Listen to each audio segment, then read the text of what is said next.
Hello friends, Radhe Radhe. I hope you all are doing well in your studies and in your life as well. तो आज है हमारी 17 नवंबर और जो RRB PO के admit card out हो चुके हैं। तो आज से हमारे max 4 days remaining for the exam. तो मेरी आज की टू डू लिस्ट तैयार है। 3 स्लॉट में मैंने इसे डिवाइड किया है।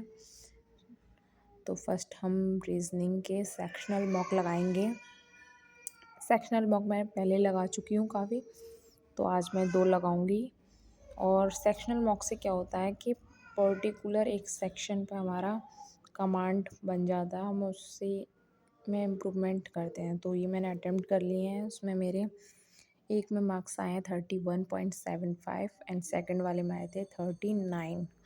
एक जो है ना, जो वो वाला होता है ना, वर्ड अरेंज द वर्ड, उसमें एक वो हमेशा उसे अटेम्प्ट नहीं करना चाहिए। वो अगर एक्यूरेट है कि हमें पता है कि ये बनना है तो उसे अटेम्प्ट करो, नहीं तो वो 0.25 मार्क्स देता है माइनस में। तो वही है, मैं उसे अगर एक्यूरेट पता होता तो करती हूँ, नहीं तो नहीं। और ये एक पजल थी जिसमें बताना था क्यू का कितना है, पॉसिबिलिटी में बताते हैं ना। वो मेरा रॉन्ग हो गया। मेरे को मैंने 400 देखा और वो देखा नहीं कि 600 होगा, क्योंकि 400 तो 450 से भी कम हो गया ना, तो वो मेरा रॉन्ग हो गया इस वजह से।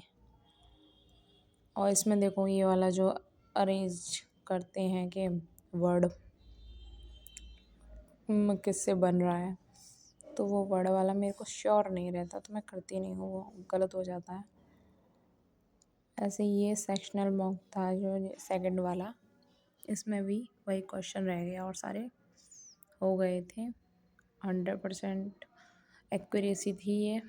सही लगा मुझे, एक्यूरेसी तो होनी चाहिए, बट कभी कभी हो जाता है कि रॉन्ग हो जाते हैं। इसमें ये वाला क्वेश्चन मैंने नहीं किया था, मुझे लग रहा था कि कुछ नहीं बन रहा, बट कभी कभी होता है ना कि हमें पता नहीं होता बट बन जाता है कोई ना कोई वर्ड, तो इस वजह से मैं अटेम्प्ट ही नहीं करती। फिर उसके बाद हमारा दूसरा टास्क था आरआरबी पीओ का मॉक चल रहा था लाइव, वो मैंने अटेम्प्ट किया था। वो मेरा स्लॉट के हिसाब से किया था, मेरा सेकंड स्लॉट में है पेपर। तो 10:30 हो रहे थे, तो उसी टाइमिंग पर देना चाहिए जितने दिन बचे हैं, तो वो बेनिफिशियल रहेगा।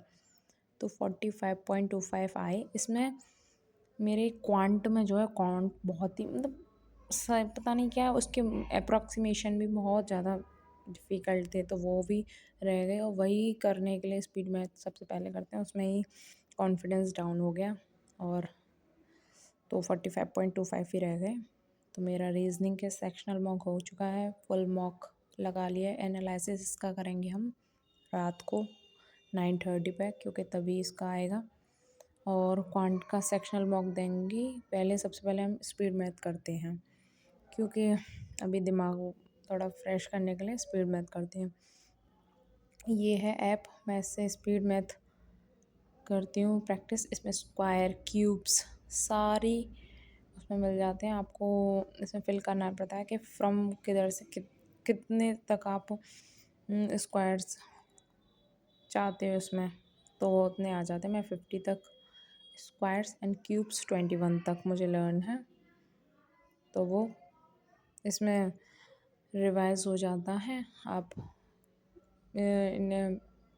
इसमें प्रैक्टिस कर सकते हैं, बहुत ही बेनिफिशियल है ये। स्पीड मैथ करके है इसका ऐप का नाम, स्पीड मैथ रेलवे एसएससी ऐसे करके आप डालेंगे तो उस पर आ जाएगा। Beneficial for everyone. और इसमें क्यूब्स भी हैं एंड सब कुछ आता है। और जल्दी में अगर आप कर रहे होते हैं तो कभी कभी ये देखने में याद होता है आपको, बट देखने में कभी कभी कोई और दूसरा ही क्लिक हो जाता है, ऐसा होता है। But beneficial for your preparation and for your मतलब बार बार इसे याद करने के लिए सही रहता है। तभी जो भी दिन बचे हैं उनमें यही करना है।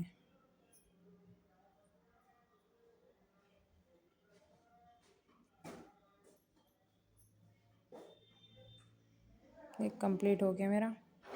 फिर उसके बाद मैंने fraction to percentage write down किए थे, वो मैंने रिवाइज किए। ये भी बहुत इम्पोर्टेंट है। तो ये मेरे 2 टास्क फिनिश हो गए सेकंड स्लॉट में भी। और ये मैंने सिंप्लीफिकेशन अप्रॉक्सीमेशन भी कर लिए हैं।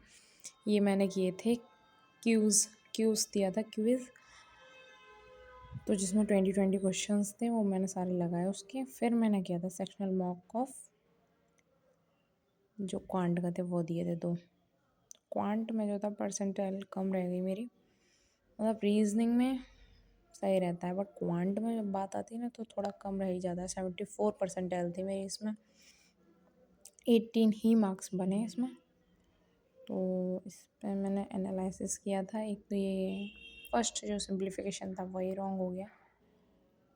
अपॉन में 3 - 2 था तो वो मैंने ब्रैकेट में ना लेके ऐसे कर दिया, इसलिए गलत हो गया। तो इसके बाद अर्थमेटिक का वो हो गया। Okay bye.